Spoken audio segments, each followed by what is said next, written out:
السلام علیکم ورحمۃ اللہ وبرکاتہ۔ ویلکم بیک اسٹوڈنٹس، میں امید کرتی ہوں کہ آپ سب لوگ خیر و عافیت سے ہوں گے انشاءاللہ۔ صبغت اللہ IR کے تجوید القرآن کورس میں آج ہم ایک اور نیا ٹاپک پڑھیں گے انشاءاللہ۔ سلائیڈ آپ کے سامنے ہے۔ آپ کو یاد ہوگا کہ پچھلے کچھ دنوں میں ہم نے ایک ٹاپک سٹارٹ کیا تھا، نون ساکن اور تنوین کے قواعد۔ نون ساکن اور تنوین کے قواعد، اور میں نے آپ کو بتایا تھا کہ نون ساکن اور تنوین کے بعد کچھ ایسے حروف آتے ہوتے ہیں جن کی وجہ سے نون ساکن اور تنوین کی آواز میں کچھ تبدیلیاں آ جاتی ہیں، کچھ چینجنگز آ جاتی ہیں۔ ان چینجنگز کی بیس پہ نون ساکن اور تنوین کے ٹوٹل 4 قاعدے بنا دیے گئے، ٹوٹل 4 رولز بنا دیے گئے۔ ان 4 رولز میں سے ہم نے 2 رولز ڈسکس کر لیے ہوئے ہیں، اور وہ کون سے تھے؟ اظہار اور اخفاء کا رول۔ اظہار اور اخفاء کا رول، اگر آپ نے ابھی تک وہ لیکچر نہیں لیے تو آپ جا کر سب سے پہلے وہی لیکچر لیجئے، اس کی خوب پریکٹس کیجئے۔ اس کے بعد ایک غنہ کا ٹاپک آئے گا، اس کو کلیئر کریں، اور پھر یہ لیکچر لیں تاکہ آپ کو نون ساکن اور تنوین کے قواعد کی اچھے سے سمجھ آ جائے۔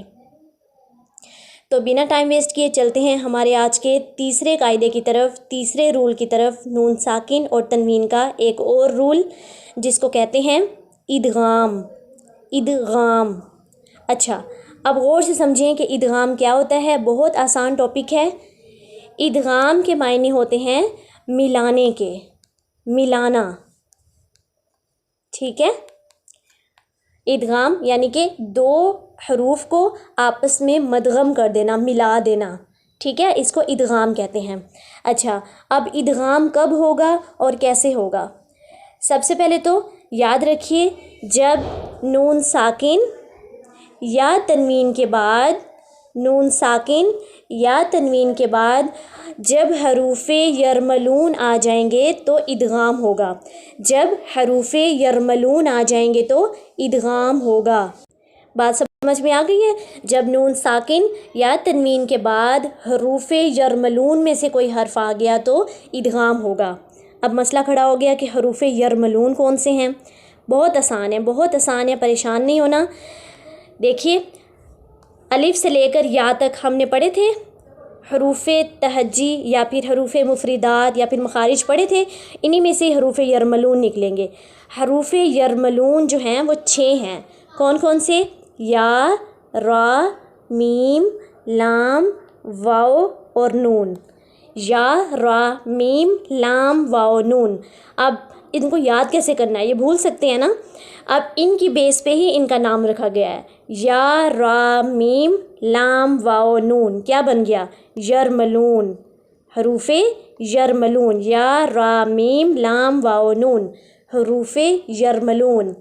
تو نون ساکن اور تنوین کے بعد جب یا، را، میم، لام، واو اور نون ان میں سے کوئی بھی حرف آ گیا، یہ میٹر نہیں کرتا، یہ ہمارا مسئلہ نہیں ہے کہ ان کے اوپر زیر ہے، پیش ہے، زبر ہے یا پھر یہ ساکن ہے، یہ ہمارا مسئلہ نہیں ہے۔ بس یا، را، میم، لام، واو اور نون، اگر ان میں سے کوئی حرف آ گیا، نون ساکن اور تنوین کے بعد حروف یرملون میں سے کوئی حرف آ گیا تو وہاں پہ ہم ادغام کریں گے، یعنی ایک حرف کو دوسرے حرف کے ساتھ ملائیں گے، ٹھیک ہے۔ اب آ جائیے کہ ہم نے ان کو پڑھنا کیسے ہے۔ اگزامپل دیکھیے، اس میں آپ کو نون ساکن نظر آ رہا ہے؟ نون ساکن کے بعد یا ہے، اور یا حروف یرملون میں سے ہے، اس لیے ہم اس کو پڑھیں گے من یقول، من یقول، میم کو یا سے ملا رہے ہیں، من یقول، درمیان میں تھوڑا سا غنہ آ رہا ہے، من یقول، ٹھیک ہے۔ نیکسٹ، اب اس میں دیکھیے نون ساکن نظر آ رہا ہے؟ نون ساکن کے بعد کیا ہے؟ واو، اور واو حروف یرملون میں سے ہے، تو اس کو پڑھیں گے من ورق الجنت، من ورق الجنت، میو، میو، یہ جو ہم میو کر رہے ہیں نا، میم کو واو سے ملا رہے ہیں، اس کو ادغام کہتے ہیں۔ نیکسٹ ایگزامپل، می یومن، می یومن، میم کو یا سے ملا رہے ہیں، می یومن، کیونکہ نون ساکن کے بعد یا آ گئی ہے اور یا حروف یرملون میں سے ہے، تو اس کو پڑھیں گے می یومن۔ نیکسٹ، من